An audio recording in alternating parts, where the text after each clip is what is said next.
Hello guys and welcome back to another video. Now, it's unbelievable that after I posted that Lego video the other day, I thought, oh, I'll take a few days off from YouTube, and then of course you got Stejo and Susie Lou doing all that bullshit, and now this. It seems that I'm not allowed to take a day off from YouTube, because, you know, YouTube's one of the hardest jobs you can do, according to Susie. That, and I have an actual real life job, so I wish these idiots would think about that before they started doing all this bullshit. Anyway, so as you can see by the title, yes, DSP has got married, DSP has got married while he was away visiting his air quotes dying parents in Connecticut.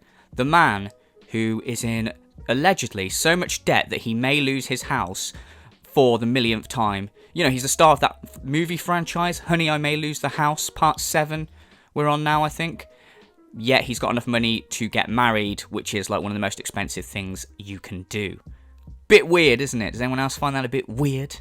But anyway, so we'll start things off.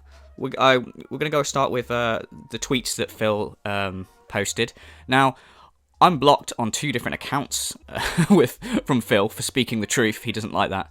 And I'm having to use a different account just to read these tweets. So, you know, a lot of effort's been put in on my behalf. But anyway, here we go. So here's the first tweet. Surprise! We got married. It was a tiny ceremony and my suit is 10 years old. But we are so happy. Full story coming this weekend. And there's a link to Instagram, and if you want to see a walrus wearing a 10-year-old suit, I highly recommend you click on that link and go check it out. It is some of the dankest shit you will ever see. Also, I love the fact that he's put full story, like he's a fucking celebrity, like newsworthy. Oh, I might sell the wedding pics to OK Magazine. Like, fucking ridiculous. Anyway, so continuing with the tweets. Yes, our marriage was the best I've ever kept a secret. It was super tough not to tell you all about it, as it was being planned and going down, but it was 100% necessary for our and my family's safety. Sorry to keep you in the dark so long. Oh my god. Okay, next one. Kat and I are incredibly grateful for all your congratulations so far. At the same time, we've been laughing at all the ignorant comments coming from morons as well. You can't help stupid. But it does give us quite a chuckle that people are that dumb. It is funny that people are so dumb that they gave you all this money, and they probably still will continue to give you money despite you doing this. Now, we've taken in these tweets, and now we've got to think to ourselves. I really wish that my pal Stejo was here with his calculator, because this shit isn't adding up, is it? You know, I can't be the only one. The timing is awful. Phil is really bad at timing with everything, isn't he? It's like he's got some sort of disease.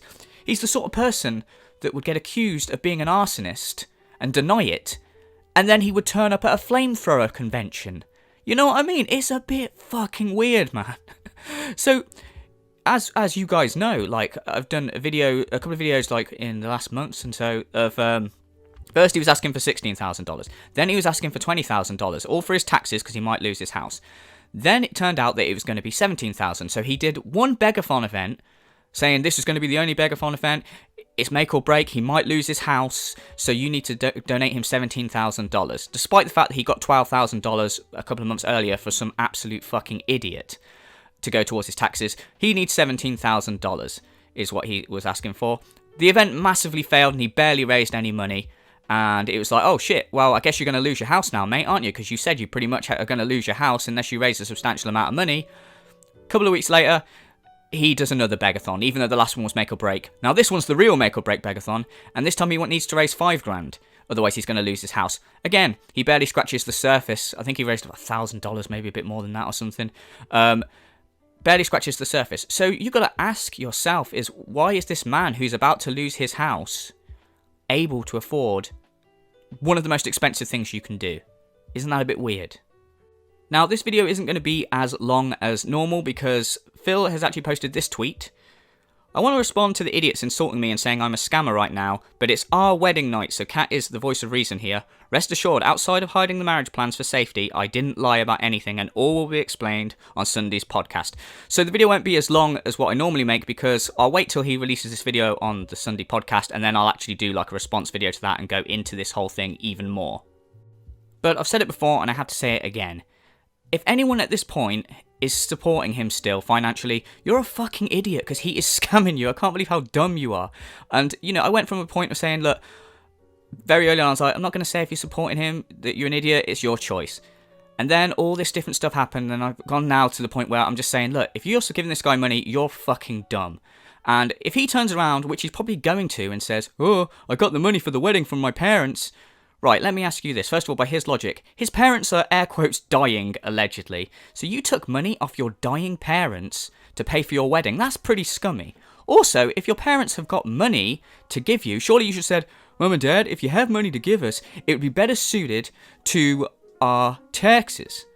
You know what I mean? Why get your parents to pay for a wedding? If they've got money to give you, you should be like, thanks for the money, but I need it to save my house. Because what good is being married if you're living on the fucking streets, mate?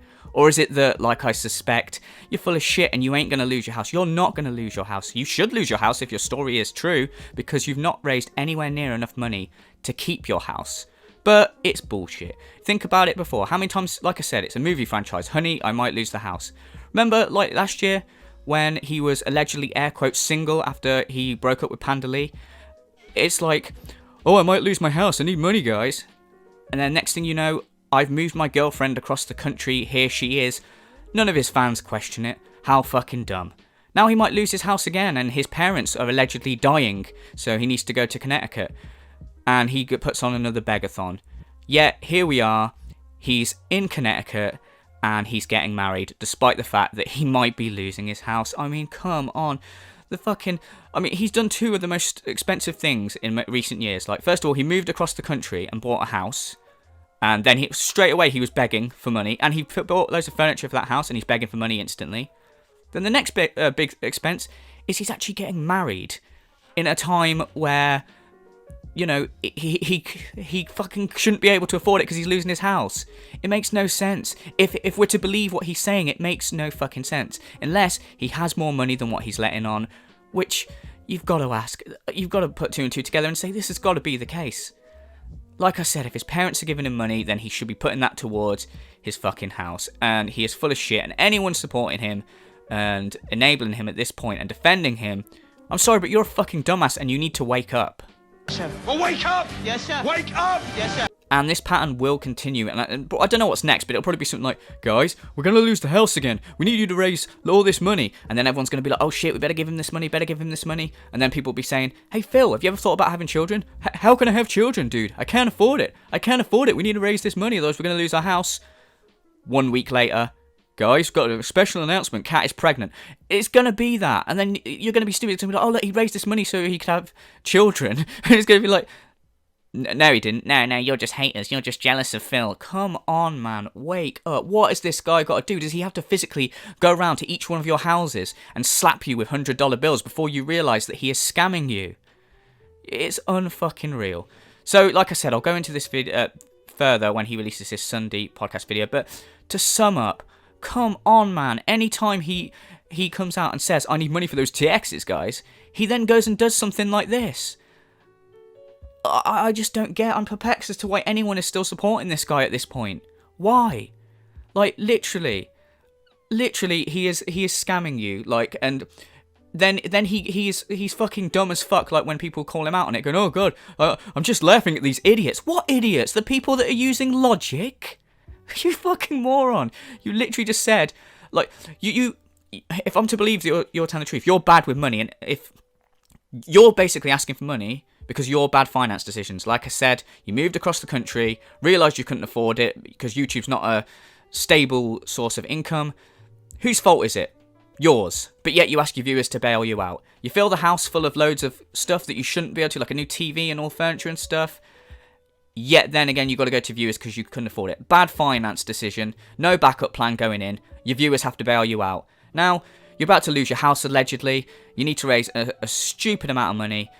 Otherwise, you're going to lose your house. And you choose this time to get married. You're just a fucking scam artist. And it's like going from, oh, guys, my parents might be dying. Your parents might be dying. Yeah, they're getting older. You make everything sound worse. From, like, you're such a fucking spin doctor, man.